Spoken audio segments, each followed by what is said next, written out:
Dear students, welcome back. Now we are going to see other two movements, that is mandibular protrusion and mandibular retrusion. Okay, so in the case of protrusion, so protrusion is also important for opening of the mouth.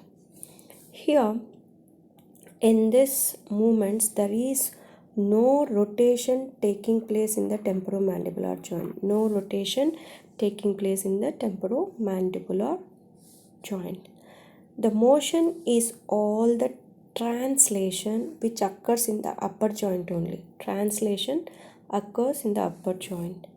Here the teeth are separated when protrusion occurs. Here the teeth are separated when protrusion occurs, and it moves front. It moves front when compared to the upper jaw. The lower jaw moves somewhat anteriorly when you compare with that of the upper jaw. Okay, so what happens? What happens inside the joint? Here the condyle and disc complex translate anteriorly and inferiorly. The same thing happening during opening of the mouth in the second phase of opening of mouth. The same thing is happening here, but there is no rotation. That the first phase is not present in the protrusion. So here the condyle and disc complex together translate anteriorly and inferiorly along the articular eminence. Here during protrusion, the posterior attachments of the disc, that is the bilaminar retrodiscal pad, stretches 6 to 9 millimeters to allow the motion to occur. Okay, and also it limits, so this posterior attachments also limits this retrusion, but here in the anterior translation occurs during protrusion. Here the retrodiscal pad is stretching to 6 to 9 millimeters to allow protrusion, to allow the motion to occur. Now coming to the retrusion, so here retrusion occurs when all the points of the mandible moves posteriorly with the same amount. So here the range is limited to 3 millimeters of translation. So if you compare this upper jaw and lower jaw, so the difference between these two, upper jaw and lower jaw, during retrusion is 3 millimeters. 3 millimeters of translation occurs. So why means the temporomandibular ligament. So here the temporomandibular ligament which limits the posterior movement of the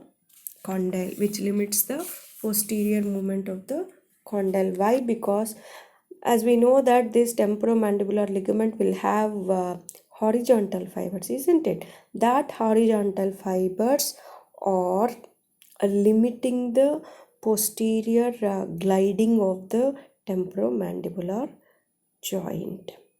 Okay, and also during this motion, the soft tissue which is present in the retrodiscal area comes in between the condyle and the posterior glenoid spine.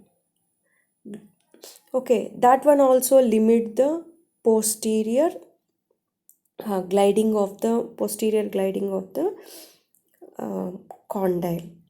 So these are the structures which are limiting the posterior gliding of the condyle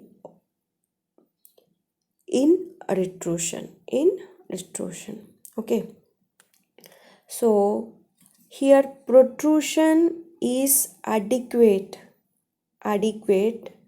to allow the upper and lower jaw to touch edge to edge, and here normally retrusion is not measured, but about 3 millimeters of motion is available in retrusion.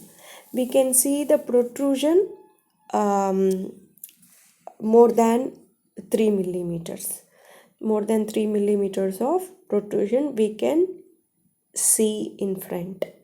Okay, and the thing helped in this protrusion is the posterior attachments of the disc, that is the bilaminar retrodiscal tissue, stretches 6 to 9 millimeters. Okay, and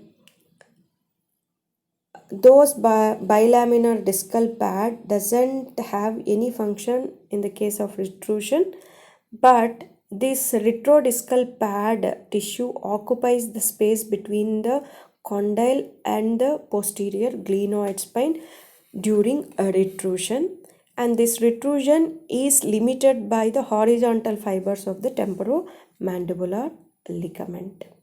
Okay, this is about the mandibular protrusion and retrusion. In the next session, we are going to see the mandibular lateral deviation or lateral excursion. Thank you.